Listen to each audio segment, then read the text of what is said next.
welcome to another episode of Poker Ain't Life. For this season, we had our industry season. So far, we've met with massage therapists, we've met with floor people, but what we haven't met with is someone in media, in podcasting. Let's give it up for Mike Holtz. Hey, yo. Mike, welcome to Poker Ain't Life. What's happening, bro? My guy. Happy to be here. See, well, we're glad to have you. Next time, we got to switch it around and come to Poker See, exactly. And do it the other way around. But Chad's out of town, but I'll be part two for the next link absolutely. up. So, Mike, for anyone that doesn't know who you are, who are you? Like, how would you describe yourself in less than 60 words? Less than 60 words? I'm not counting the words, but shit. less than 60 words. I'm a professional poker player, podcaster, marijuana abuser. Abuse it as much as you want. You know, What else? Hidden talents you got? Hidden talents, womanizer, a man of the hour. Yeah, no, I've got a bunch of, I got 6 rings. I've won Player of the Year twice on WSOP.com, and I have a bracelet. He probably knocked you out before. Yeah, right. This is the person behind the name. If you ever play on WSOP and got knocked out, this is BrockLesnar. Yeah, my apologies. So here's what I will say, right? You're doing so much. I used to watch Solve for Why every single day. Sure. And now I got you guys to watch every single week. Yeah. So how did the PokerNews Podcast come together, and how did you link up with Kina and Chad? What happened was Chad just hit me up and was like, Jesse Fullen, or Connor Richards, who was doing it before. Can't remember if it was Jesse or Connor. It was one after the other, but whoever it was, they were gonna branch off. I think Connor was going to go do his own podcast, Life Outside Poker, which is what he does. And Chad was like, "You're the first person I messaged. Like, do you want to be the co-host?" And I was like, "Yeah, absolutely." It's like a perfect fit. Yeah, exactly. That's what I was thinking. I was like, as long as you're going to let me be uncensored. And he was like, "Yeah, just you can say whatever you want. Just it's not affiliated with Poker News. You're just a man here talking." I'm like, "Yeah, that's fine." And then as far as Kinda going, that Kinda was Chad's second or co-first choice, whatever. I didn't even know there was going to be a second co-host actually until I signed my contract, and then I looked at the contract and it said it was like emailed to me, and Kinda. I was like, "Oh shit, okay, Kinda's a co-host, cool." It's dope, yeah. Shout out to Kinda too. I got introduced to her through Game of Gold. Oh yeah, sure. And then got a fan of her after. And then she's on the podcast with y'all. Yeah. And I'm like, it's a nice little mix of everything. She's getting out there, yeah. It kind of reminds me of our podcast where I'm like you a little bit uncensored. Why? And Tony's like the Chad, real structured, has everything to go. It's fair and reasonable. The guy behind the scenes, knowing the topics, and I kind of just show up. So, me too. Man. Right, so that's how I show up. The camera turns on. I just say things. I hope for the best. So how do you prepare for like podcast episodes? I do a dab.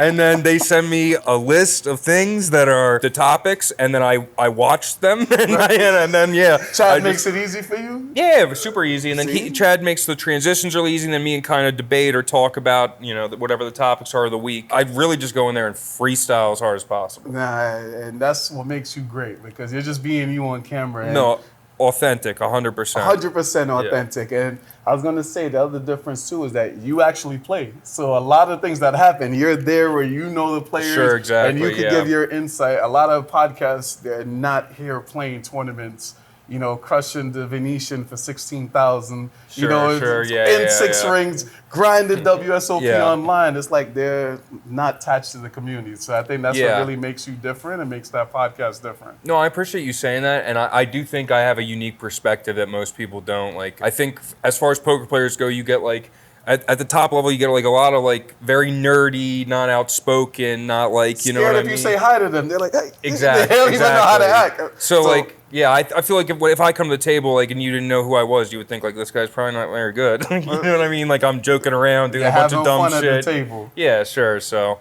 Well, speaking of you at the table, right? Having a podcast, the hard part is giving your point of view on topic publicly for the world to see. Have you ever gotten slack from anything that you've said about it?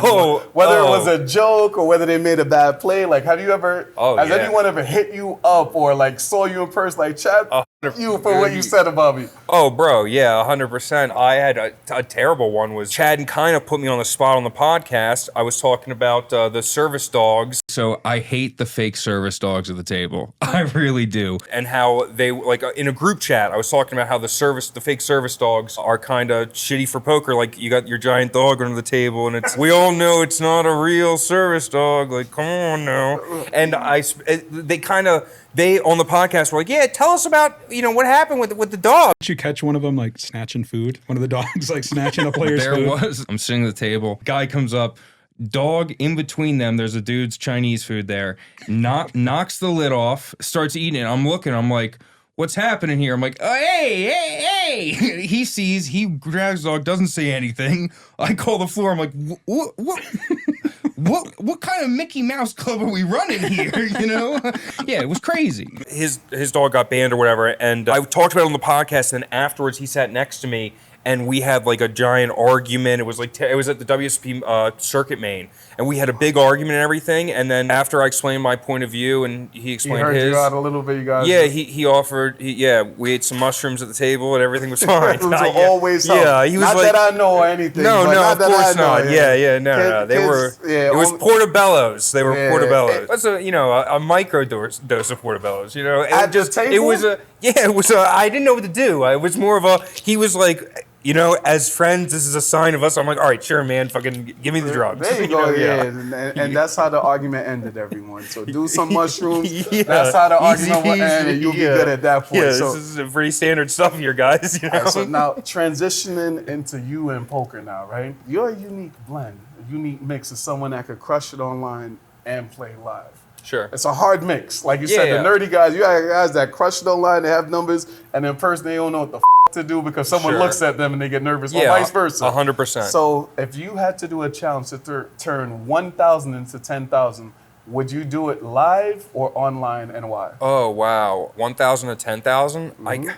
With a time frame of 6 months. Oh, online. I mean, you just can't get... The problem is, online, I can play small enough stakes. $10, $20. Sure, I can make the bankroll. And if I'm playing the lowest stakes of live poker, it's going to be 1-2 cash. Which, I mean, it's going to be hard for me to go broke off $1,000 roll, but it's still possible. 100%. You could just get cool. In one night. Yeah, you just get in, a flush draw versus top pair. You get a set against your aces, then all of a sudden you've lost $1,000, and there's no smaller stakes on 1-2. So online, I would go with that because you could just slowly build your roll up, and the lower stakes are much easier. There you go, kids. Yeah. If you got $1,000, you sold your textbooks. Play it online. That's how you're going to run it up. That's how you get the bankroll. We're giving good advice. Yeah, we got to. Yeah, we're going to charge for a course. Check us out. So we've grown a lot in the last year. Tony got ambassador for Coin Poker. Shout out to Coin Poker. That's sick. I had a small little content gig with Ignition. So shout out to Ignition. Some people may have different point of views. Sure. Do you have any sponsorships now, or is there anyone you would love to be sponsored with, and why? Oh, I love Club WPT Gold. Where? Club WPT Gold. Okay. I'm a big fan of WPT and everything. Same. I'm actually, later tonight, I'm doing the live stream with Nikki Limo and Doug Polk. Shout out to the Supreme Leader. Yeah, the Supreme Leader himself, yes, Douglas. Oh, man, I have so many questions for you, but we talked about who you are. We talked about your career. We talked a little bit about poker. If you weren't doing poker, at 10 years old, Mike, what did you think you were going to grow up to be? Because no one says I'm going to be a poker player. I wanted to go to the University of Notre Dame because I watched Rudy as a kid too many times. I have no idea. I wanted to be a paleontologist at one point. What the fuck? Yeah, I was a nerdy kid. I evolved into this. I was shy until I was 18, 19. What changed? Alcohol and mushrooms? No, just mushrooms. Just mushrooms? No, straight up. I swear to God, I tripped on mushrooms one time with my friend and his girlfriend. I was just playing World of Warcraft every day. I was never introduced to any stuff. Dope as fuck. Yeah, and of course, I played a shitload of WoW. I ate mushrooms with them, and the girl looked at me. I was 350 pounds. I was fat. I just ate pizza every night. I was it was ridiculous. And I ate mushrooms, and the dude's girlfriend was like, "Oh, I feel bad for you that you don't have anyone." And I cried in her car, and the next day lost 150 pounds. That was the life-changing moment. Literally went from 350 to 200 in a little over a year. Got on a diet and worked on my personality. And my one buddy always is he always tells a story. He was like, I seen you and you were fat. And he was like, 6 months later, you came out of hiding and you had a bottle of Grey Goose in your hand. There was women around you. It's like I was confused, you know? Like, Mike glowed up. yeah. So that was the turning point in you and your life. Yeah, definitely. Man, 100%. speaking of turning points, right? You have 6 rings. You've accomplished Player of the Year. You've done so much. Sure. What was your biggest poker accomplishment and why? Whether at the tables or off the tables with your career. The bracelet is nice, but it's I think Player of the Year. I think my first Player of the Year ring, because it was like the first time I was solidifying. Like I actually did this. Like I never thought in a million years I would be online Player of the Year. I'd never even thought I would attempt something like that. So like when it happened, it was like so surreal. Like Did you cry? Nah, I didn't cry just because it was like it happened so slowly. There wasn't like when You had a big lead at one point. The last month, they tried to rally back. She tried to rally. She did not get there. As soon as I won, I just started jumping up and down. I was like, yes, doing like the MJ fucking, yeah. The leap in the air. Yeah, oh yeah, 100%. I hit the leap. I don't know if you could call it a leap. It was more. It was a bunny hop probably, but you know.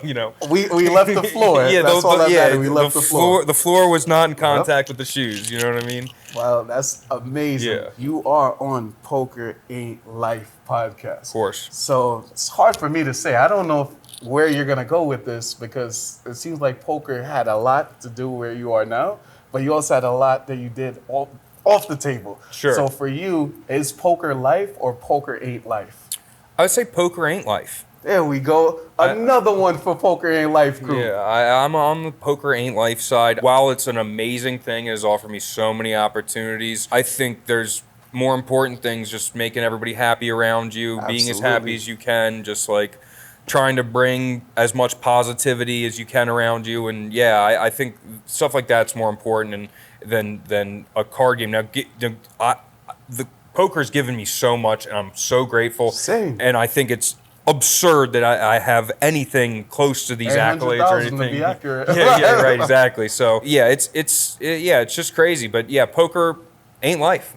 And there you have it, everyone. Sorry, Tony, you weren't here to debate, but that's another one for the Poker Ain't Life side. So again, tapping in from the WSOP Horseshoe. For this year, let's give one more round of applause to this week's host, co-host, and future partner when we get on Poker News. Yeah, of course. Let's give it up to Mike Holtz, everybody. We.